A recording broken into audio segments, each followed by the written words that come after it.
So today, we're going to go over some examples of how to teach the parent group and how to be able to work with them to understand maybe what they're going through and to prepare yourself for what you need to know to be able to talk with them. The first thing that I want to go over is that I want you to know your audience. What do you think that means in terms of knowing your audience? What's going to be important for you to know? Knowing like what situations they're coming from. Okay, so knowing what situations a family might be coming from. Just knowing their age group, so you don't want to play like little kid games with adults. So know their ages. No jumping jacks. Okay. Another very important thing is we need to know their family situation. So a lot of times in family life education, we default to certain words, and they can be exclusive to some. So if I say husband or wife, and I have a single parent sitting there, or someone who's not married, well, I don't have a husband or wife. And so you may want to be careful about how you phrase things. Even the word spouse implies what? They're married. So we will go with partner. Partner is one of those words, and if you have a partner and you communicate this way, it could be very helpful as you talk with them. It's a good way to go about it. Okay? Yes, question? I noticed last semester too, I had 4 single parents in Right. my class. And so we did use partner a lot, but also pointed out the fact that a lot of these principles were applicable in their relationship with their children too. Like if they're Right. communicating, it's not just a lot of these things. So what she said is that you highlight that other people might be in situations where they may not have a partner, yet the material that we're talking about, the communication skills or whatever, might be helpful in them communicating with their children. It could be also with a friend or a romantic other. And that's where we want to work from. So we are teaching principles that will help promote family life, regardless of what that family life may look like. Okay? So it's important to have that inclusive language, using the word partner rather than spouse, rather than husband or wife, and catch yourself with that. It's just very helpful to be able to do that and to reach out to them. One thing that you can do to get to know your audience is to review the intake forms. So after the first night, when intake forms are completed, you may ask your site supervisor to go over them so you can see what are the age demographics, who's married, who's maybe not married, which single parents do we have. And that'll just highlight and help you to understand this is who I'm working with. And it will also help you because we're going to talk about a little bit later, you need to customize your material to the audience that you're working with.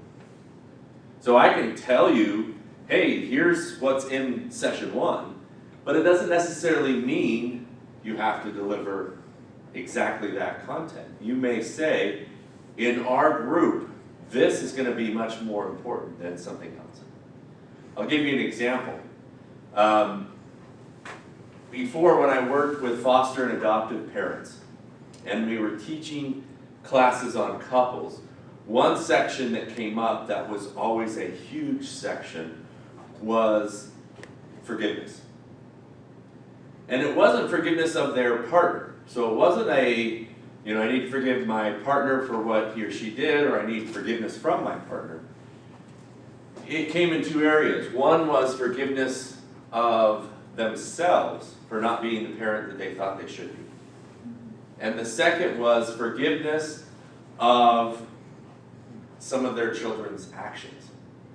And this is when I knew that I needed to know more about it. I had one mom say, my adoptive child who has reactive attachment disorder, I woke up to her standing over me with a steak knife. And I need to forgive her for that. And another mom said, I need to forgive my daughter or my son for beating me up. He's been in residential treatment for 30 days and now he's coming home tomorrow. So these are more clinical examples than what you might have in your audience, but you still need to be aware and be prepared for sections that might be heavy for certain populations. And they may be heavy just for one person. So you need to be ready for that, anticipate it, and be flexible enough to adjust. So that's going to be one of the keys that we're going to be aware of. The other thing that you need to be aware of is that your group is going to change over time.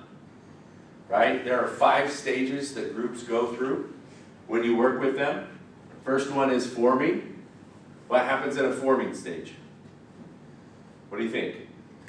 It's in Getting to know you. And it's getting to know the people, but it's also them getting to know the paradigm of what's this class going to be like. What fears do you think parents come to the program with? Being judged, I don't want to be judged by anybody. you as a presenter, by other families who are here. Okay, so I don't want to be judged. What else? Yeah.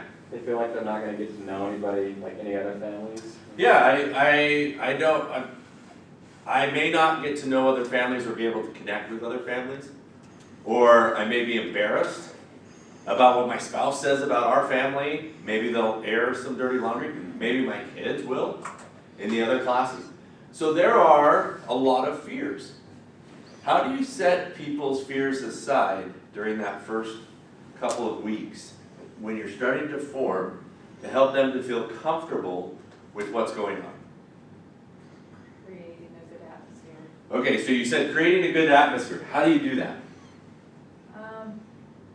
Maybe kind of setting the precedent of how things run Okay, and what kind of things are talked about or how they're presented. so setting a precedent of how things are run, and then talking about how we're gonna go about things. These are expectations you can have about the situation, and this is about how it will go.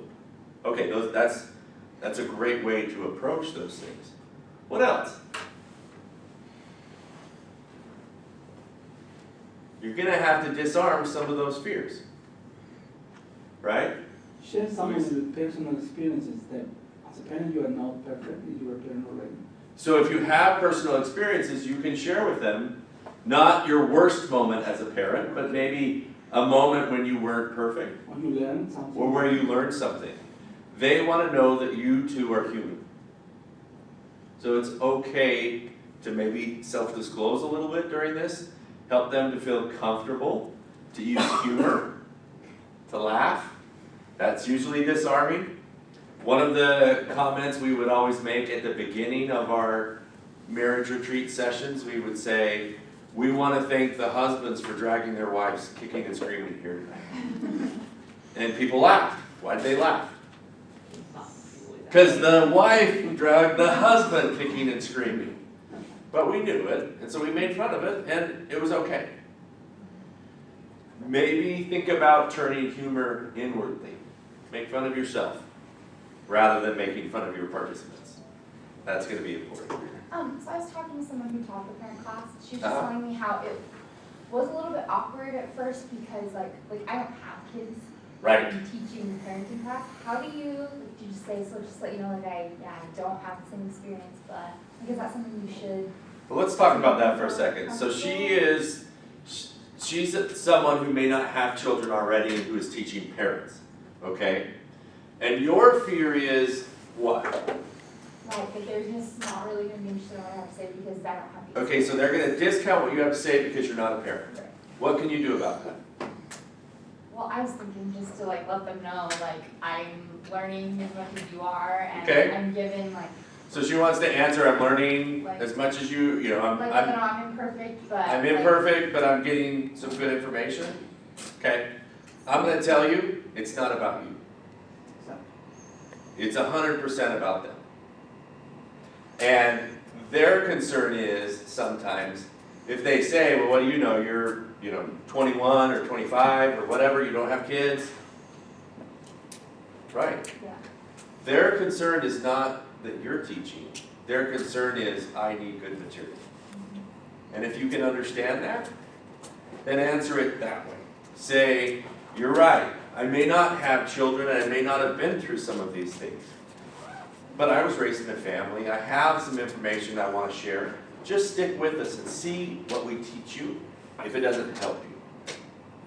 And if you feel like it's not, then we can have that discussion.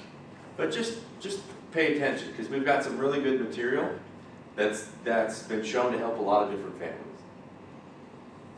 And so it isn't a personal attack on you, it's a concern that they have. And just recognize that. And don't take it personally if someone thinks that. Think, wow, they are so concerned about their family, they want the best information for their family. I think it's also important to not discount the education that we have received.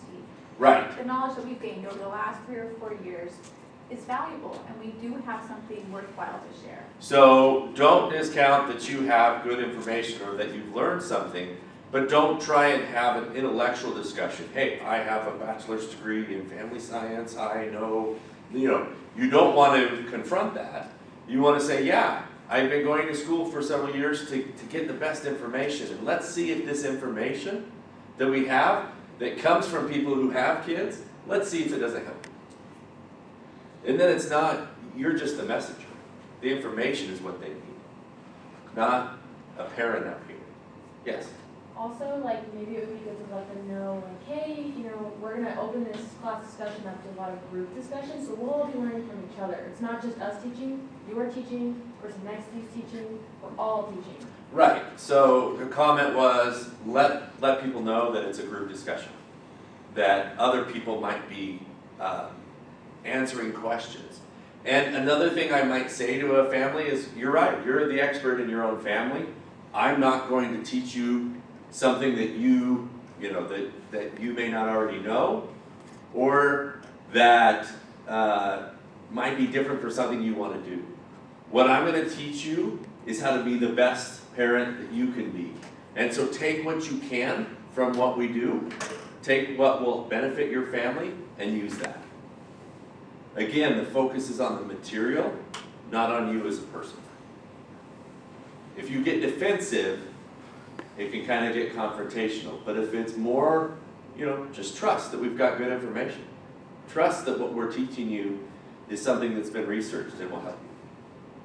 Then it's off of you and it's on the information. I think for the most part, people that are coming to this class, they know that it's taught by college Sure. kids, right? Right. And so, I don't, for the most part, I wouldn't worry about that, just because I feel like they kind of know what they're getting into, and a lot of people want the information from fresh out of college. What are they teaching right now? Right.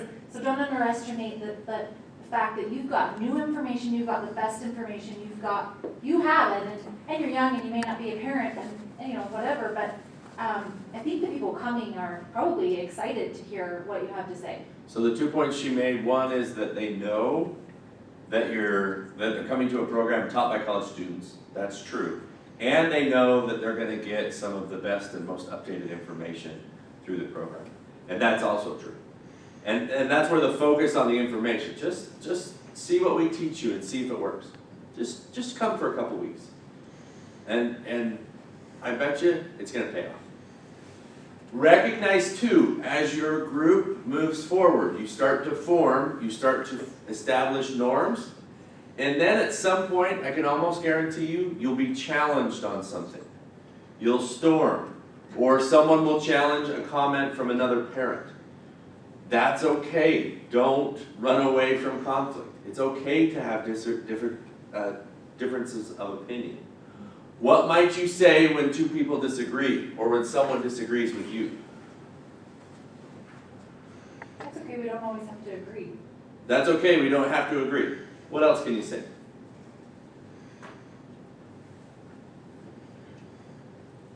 My favorite answer, that's one way to do it, and there are others.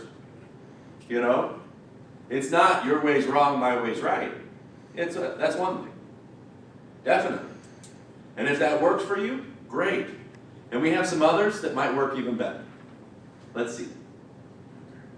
And that way it's not a confrontation. And if two people are arguing, you want to step forward and you want to say, hey, one of our ground rules is that we recognize and respect other people's opinions. And I bet you what you're doing with your family is gonna work, and I bet you what you do differently with yours is gonna work as well. We're not all the same. We raise each other in different ways, and we have different experiences. So you wanna get to that stage as quickly as possible, and then you can go through some of the other things. Second thing I wanna focus on is that you have to know your material. You have to know all of it. But just because you know it and you've prepared for it, doesn't mean you have to teach it. All of it. No, be aware that one of the struggles is you have more material than you can fit in 60 minutes. Don't rush through things just to get through. Pick the things that matter most and spend your time on what matters most. If you have to let something go, let it go. What sort of things might you take out?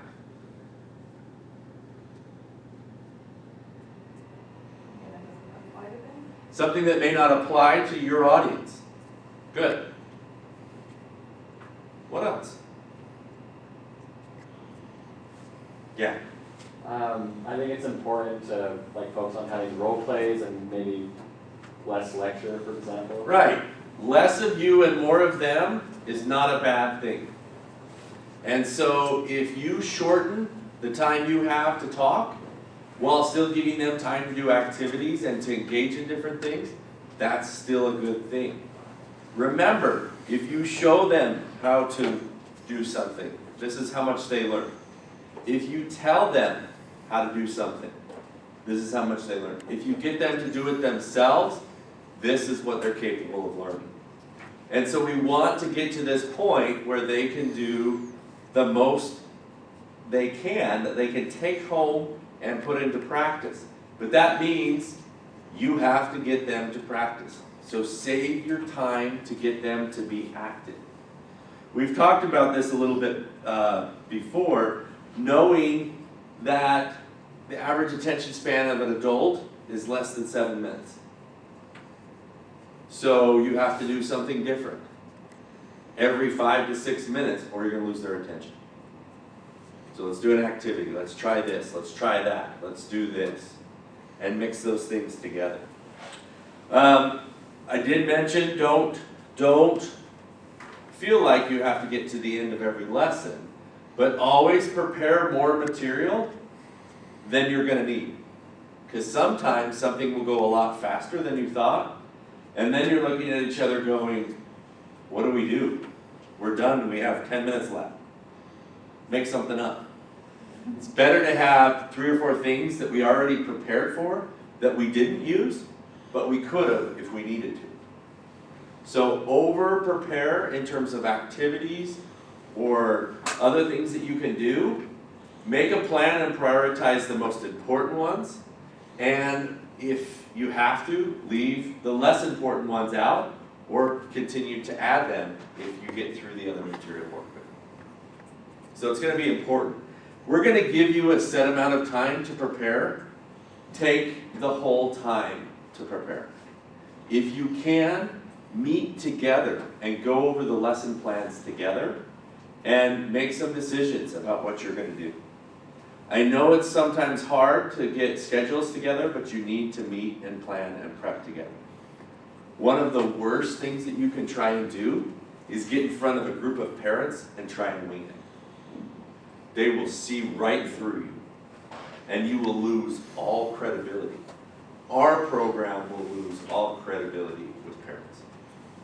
You are given time to prepare, take it. Be ready to go. Be prepared. Be confident in who you are and how you're presenting. That's going to be very, very important to be able to do. Okay? We mentioned earlier, you don't have all the answers. That's okay. You have a group of adults. Ask them. That's a great question, Tracy. What do you guys think Tracy could do in this situation? Throw it back to another part of the audience. Help them to figure it out. If you don't know, it's okay to say, I don't know. That's a good question. Let me find out and get back to you. Be honest. Don't try and fake it. They're going to see right through that. Do all that you can to create a community. So using people's names will help them to connect with other people. Encourage families to talk to one another. Our intervention in their lives is only going to last 10 weeks. Then we're done. We're no longer with them. But if they make friends in that group and they call each other and they get together and they work, you're expanding the influence of the intervention. And they have friends, they have resources to draw upon who know some of the same material. And that's going to be key and very important to be able to do. When you deliver, teach with confidence. Don't say, I don't know, I'm not sure, this is what it says. Deliver the material. Be confident about what you're doing. Mix it up. Recognize that we need different activities and other things to get them involved. So, Nathan mentioned role plays. What are other things that we can do to mix it up? Sculptures, Do a family sculpture. What else? media, Show some type of media. About how long? not more than 5 minutes. Not more than 2 to 3 minutes max. Is a role play supposed to be 2 minutes? Role play, 90 seconds or less, Okay. I would say. Yeah. An object lesson, you could bring in, Perfect. An object lesson, a prop of some sort. What else? Call outs. Do a call out. Ask a question. What else? Some type of group activity. Think about this. You have 2 people, potentially 2 people in the room who know each other. Do we want them to pair up always together for every activity? Get into a group of 2. Do we want it to be couples? Not all the time. So think about, stand up, everyone get with someone they're not married to or related to. Go. And make them shift around. Sometimes you may want them to work together. If they have a partner, work with that person. If not, let's say we had 5 married couples and 1 single parent. What are you going to do? Work with them. So yeah, one of the 2 of you is going to go and sit down with him or her and work through that process. And not be their partner, but be their friend and help them to process that same material. Okay? Let me give you some insight on how to present as a team. Presenting with 2 of you is the easiest way to present, and it also can be the hardest. It's the easiest because how much of the material do you need to know at any given point of time? Not half. All of it. Not all of it. The next line. 1 line. That's all you need to know. And so I deliver my 1 line, my idea, my story, and then what? Awkward silence? No, what happens? Teammate. My partner takes over. And my partner gives their idea and their story or their example. And then I make a comment on that. And while they're talking, what can I do? I can get ready for my next comment. So this is a dance. You have to learn to dance with each other. Don't step on each other's toes. Know that when you're about to finish something up, start looking at your partner. And this is why it's really important to work together as a team. You know, that I'm indicating, hey, here's the baton, it's your turn. Your partner needs to be ready to take the baton. That's a great point. And here's the next one. You can check, what's my next thing? I got it. Okay, I'm ready. All too often, sometimes we have one person who's maybe a little more comfortable and one person who's a little less comfortable. And up here, when you're presenting as a team, it's talker and talker. Presenter and presenter. We want you to be an equal team. Which means that sometimes, if you're a talker like me, you gotta be quiet. Let your partner make a good point. Let them answer a question. Let them lead an activity and hold back. And be ready to rescue your partner just as they'll be ready to rescue you. So work together. I would highly suggest, don't cut up sections. You have the first 10 minutes, I have the second 10 minutes. Then you're alone for 10 minutes in front of people. And that's where you can get stuck and oh, it's somewhere here, let me find it. Just know the next line. And then your partner can come in and know the next line. And if someone has to look for something, your partner can look for it. And as you're telling a story or giving an example, they can find it and say, oh yeah, here's what we're gonna do next. And they'll step up and take over the floor. Allow them to do that. Any questions about working together? Obviously, someone said you need to know all the material. You do need to know it all, but you may not present it all. So know it, and then know how you're gonna divide it up in a way that's back and forth and back and forth. It makes it more interesting. When you're talking, step forward. Let them know, hey, it's my turn. And when your partner's talking, step back. Let your partner have the limelight. If you're gonna make a comment, you can make that comment, but don't cut your partner off. Let them finish their idea and add to it. And make that a transition to your idea, or what you're gonna say next. Am I answering? Yeah. So find ways to make these transitions and practice them during your time. Practice them. Practice slowing down. Change your voice. And that's why it's so important that we do these things, isn't it? Yeah. Boom. Like it's a handoff. And your partner's looking and they're knowing that they're coming to you.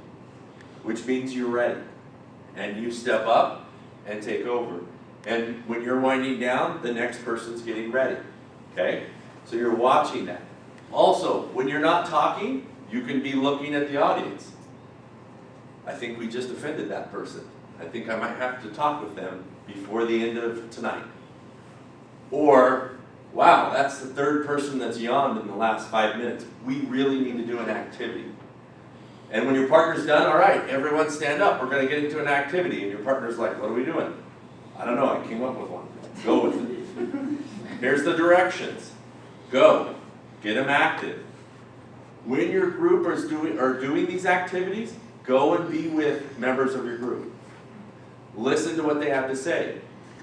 When you hear them start to talk about the score of the game, or did you see this news story, or what do you think about the weather? They're done. Recognize that and move on. And encourage the groups to wrap it up. All right, one more minute, and then we're going to have you report back. If you have a group do something separate, always have them report back. Why? So you can process. So you can process what they've done, and you hold them accountable to do it. If you get in a group and write something down and then they don't ask you about it, the next time you're in your group, do you have to do it?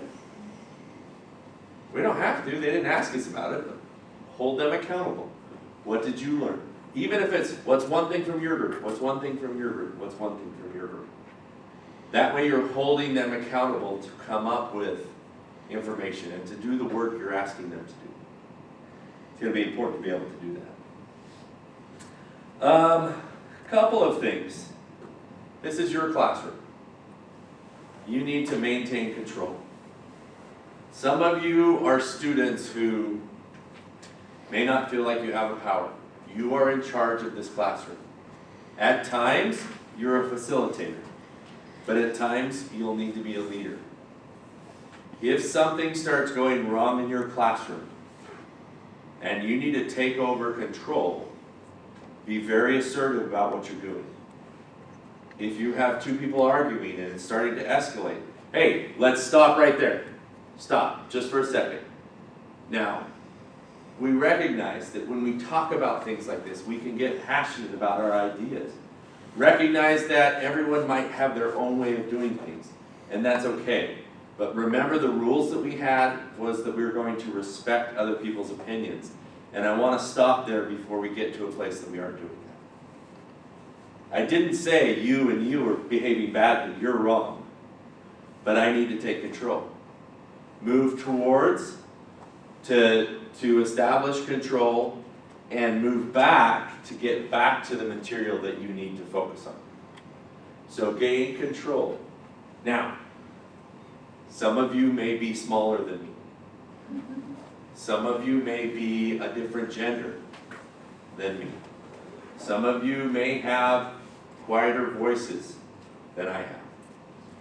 But when you need to take over control, we need your outside voice, we need you to feel confident, and we need you to recognize you're in charge. Who's wearing the green shirt in this classroom? Well, that's me, right? Oh, that's you. You're in charge of your classroom. Take control. Other times, you can let things happen, but when things start to go bad, address it. And if you need help, grab your site supervisor, grab a BSW, grab an MSW to be there to deal with things. That's the great thing about presenting with two of you. One of you can lead, and the other one can keep it going, and they can bring back the people that you need. If you're, if you were teaching kids, I wouldn't encourage you to leave. I'd have one of you go to the door or take a break or do something. Get that person you need to handle it. What happens if someone starts crying in your session? You bring up a topic and it's obviously bringing something up in there.